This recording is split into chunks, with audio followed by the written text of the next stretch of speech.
On November 18, 1978, over 900 Americans lost their lives in a tragic event known as the Jonestown Massacre in Jonestown, Guyana. This event is what one could describe as a tragedy brought about by the pursuit of a paradise. Good morning, my name is Mohammed Talha. My name is Dom Shakram. My name is Andre Salazar. My name is Isabel Flores. My name is Thomas Marshall, and our research question is, to what extent did Jim Jones' pursuit of utopian socialist society lead to manipulation and mass killing within the People's Temple? Our claim is that by purposely targeting minority groups, Jones successfully achieved his utopian society and philosophy. However, his usage of religion and abuse led to mass killing and left a large impact on those involved. To start off, Jim Jones, leader of Cult for Jonestown and the People's Temple, was able to use a recently occurred historical event, such as the Civil Rights Movement, to persuade minorities, more specifically African American males, to join males in his recruitment of the People's Temple by using the hopelessness that surrounded them in the 1950s. He placed emphasis on healing the pains minorities underwent. He preached that the People's Temple would bring social change. In the following graph by Jonestown Institute, we can see that with a 71.1%, the population of those who died belonged to the Black community, in comparison to a 21.7% of the deceased being white, prolonging that the majority of the following belong to the African American community. In addition to that, in a source by Logan Silva, in a scholarly article under the name of Alternative Considerations of Jonestown and the People's Temple, Silva addresses the community Jim Jones was trying to build and describes it as a rainbow family that would create the ideal racial situation and be a lesson to all. While the Civil War had carried out the end of slavery, African Americans continued to endure racism. Changes were then made to the 14th and 15th Amendments. African American leaders such as Rosa Parks led boycotts and Supreme Court cases addressing segregation, such as the Brown v. Board education case, all aimed to reconstruct the tensions surrounding race in the South, while also pressuring governmental officials to alter legislation for those receiving rights. One of the main reasons why utopian socialist society came about through the People's Temple was because of Jim Jones' advanced manipulation to making sure that he used the vulnerability that surrounded those who lacked rights. While this may seem as a potential step to racial equality that many viewed as an opportunity to create the land free, Jim Jones perceived this as an opportunity to his advantage, to target minorities that felt secluded and detached from their own country. Building off what Donna said, to fully understand the intricacies of the Jonestown Massacre, one must first understand the philosophy and ideals of its founder, Jim Jones. Jones was a strong believer in socialism and social justice, and he preached to his followers the importance of a mutually beneficial community. These views were most likely instilled in Jones at an early age, during which many describe him as a social outcast. Dan Carpenter of the Indiana Historical Society Press says that Jones is once quoted as saying, "As a child, I was undoubtedly one of the poor in my community, never accepted, born as it were on the wrong side of the road. This feeling of never being accepted, of never being an integrated part of his community, most likely led Jones to develop empathy for other social minorities within his community, such as African Americans and women." As you can see in this graph, of the over 900 members of Jonestown, 550 of them were under the age of 30, with 350 of them being black, 150 of them being white, and 50 of them being of other races. Additionally, 250 of the members were over the age of 50. This is important as it shows that at Jonestown, it did not matter if you were old, young, black, or white, Jim Jones would accept you.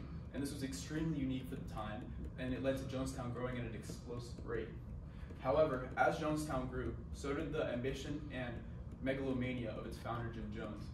Jones began to establish himself as the sole authority of the group, and his ideals morphed from one of a pastor or a socialist to one of a savior or dictator. Thus, in relation to the research question, by pursuing this ideal utopian society, the people of Jonestown instead became vulnerable and exposed to the corruption and twisted philosophy of Jones, and this eventually led to their demise. Jim Jones's fabrication and usage of religion began with following the teachings of Father Divine. Father Divine, a religious leader and civil rights activist, established a doctrine by combining mainstream religions to create an equal living philosophy. Jones copied this tactic, yet with Christianity. However, the most impactful part that Father Divine proclaimed in Jones's doctrine was the aspect of being the second coming of Christ. Shipley addressed this perspective in peer-reviewed book titled Apocalyptic Redemption. A quote from Jones saying, "I claim that if you let me be your father, I will save you." The pastor conceived himself to be a savior, an all-powerful God, one who would remove the struggles from his followers. This relates back to our claim in that Jones is claiming to give them salvation through an experimental religious doctrine leading to the temple's downfall. Referring to the graph on the right, the bar graph shows that, again, a majority of those who died of the 912 were under the ages of 30, yet the highest class was those from ages 11 to 20, resulting in 229 deaths. 90% of those 229 were teenagers.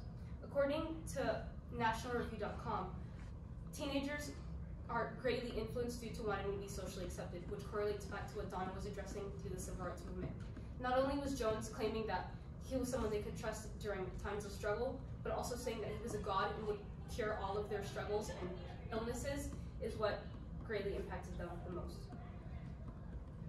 Jones also used religion in his false healings. The staged healings occurred through religious preachings, one of which depicted on the board. Don Beck, former member of the People's Temple, gives an insight on these acts. Many healings were known to be faked.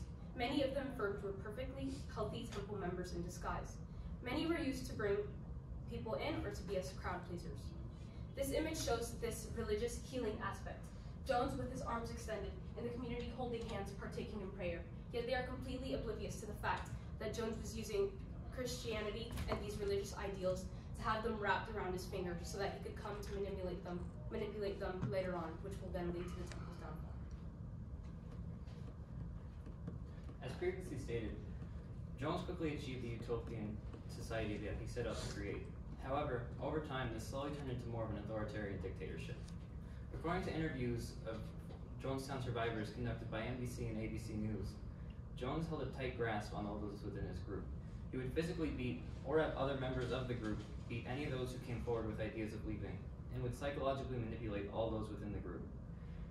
He did this through the previously mentioned fake healings and claims of reincarnation. According to Yolanda Williams, a former People's Temple member, you begin to just go with the flow out of fear. Fear of the fact that if you left the church, what you might experience, what danger might be brought to you.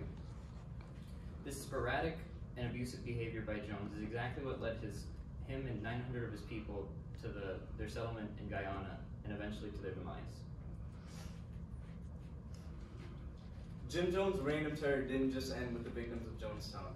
Those assigned to clean up and unravel the case of Jonestown quickly came to realize the magnitude of the daunting task upon them. Trauma and shock quickly set in, and as a worker quoted by Time magazine stated, nightmares started from day one. It's safe to assume that majority of the others were affected similarly. A glimpse of what ran through the workers' minds can be seen in this picture to the right of me, where a vat of poison flavor aid can be seen positioned in front of dozens of deceased victims. Of course, rarely seen images like these are great attention grabbers, and the media took advantage of such. As soon as any information became public, false interpretations of the event were published. Those assigned to clean up the case quickly came to realize that the event portrayed in the media was not as it was portrayed, as it occurred in real life. An example of this is from Nora Wood's scholarly journal, Jonestown as a Reflection of American Society, where she states that the newspapers published in the aftermath were far from factual or impartial. An example from this is from the San Francisco Chronicle, dating back to 1978, stating that the children at the People's Temple settlement in Guyana were lined up and given cups of poison Kool-Aid. This is a false interpretation of what happened because, of one, the juice used wasn't Kool-Aid, it was Flavor Aid, and it gives a false visualization of what happened, which was murder. The newspapers published in the aftermath only fed into the rumors around Jonestown, such as how Jim Jones was a ruthless serial killer, when in fact he was in pursuit of a utopian socialist society that unintentionally led to a massacre. The main issue with our claim that Jones was out to create a socialist utopia is the fact that the only reason that him and his group moved to their location in Guyana was to avoid media lashback.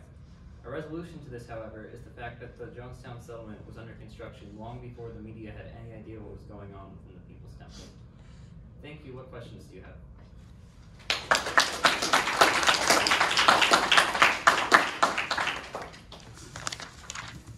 I forgot there were 5 of you.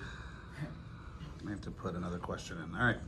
We're just going to literally start from Donna and work our way down. So Donna, describe how the content of the team presentation, Describe how the content of the team presentation was changed as a result of your guys' conversations. Okay, so the main thing that we changed was our research question and our stakeholders. More specifically, in the first week of December, we all met at our local coffee shop to prepare for our presentation, and Muhammad's stakeholder and argument that he was addressing was just the media. More specifically, we changed it because Andres suggested that the aftermath is also important. Not only is a historical event important because it happened, but because of the aftermath that it leaves and how it affects today's society. So we altered that to fit our research question. Thank you. Thank you. What is a way in which your team's resolution makes you think differently about your research? Well, overall, we're stating that by the pursuit of first minorities, then building off of his philosophy and religion, it all kind of has a domino effect and collapses into the whole massacre. Then our limitation, which kind of connects to our conclusion, is that he established that whole community in Guyana, which then kind of correlates to just his utopian pursuit in general. That mainly affected my lens in that, I'm sorry, can you say the question again? What is a way in which your team's resolution makes you think differently about what you did in your paper? By us stating that essentially the pursuit of utopian society led to that, the downfall of the People's Temple. It changed my lens by altering the view of just religious aspects to it being false, that all of the Christian ideals used were false and were just a way to manipulate the community. All right, thank you. Thanks, sorry. Yeah. I'm scribbling. Mohammed, what was the strongest counter-argument to your guys' conclusion your team identified, and why so? The strongest counter-argument was that we thought that the People's Temple quote built their settlement to escape the media, but no, our solution was that they made the cult to pursue their ideals of a socialist utopian society, but our counter argument was that they were trying to escape the media through building their cult and being in a place distant from the rest of society in the jungle. Okay, thank you. Thomas, describe an argument from one of your peers' reports that makes you think differently about your team's conclusion. Can you repeat the question? Sure. Describe an argument from one of their reports, their individual reports, that makes you think differently about your conclusion, your overall conclusion. Our conclusion. Well,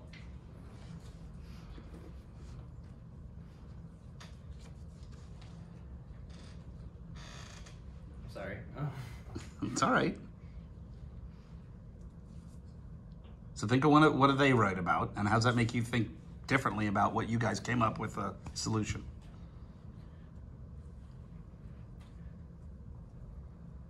Okay, in Isabel's paper, she talked about the religious motives behind Jones and the acts that he committed. And originally we thought that it was just him trying to pursue some crazy dream of his, and it gave a little bit of a wider view as to how the event occurred. Okay, thank you. Save the best for last. Having finished the project, what, if anything, do you consider to be a gap in your team's research that if you addressed it, it would make you feel better about your solution? Well, one specific thing that we didn't really touch on was how Jones actually fell, how he transformed from this religious leader to a madman. And we actually did do some research into this. It actually came about because of his supposed drug use throughout the development of Jonestown, and this led to him having sporadic bursts of craziness, of insanity. And I think if we had touched more on that, it would be more understandable how they went from these great ideals of equality to a nightmare. All right, you're done. You can breathe.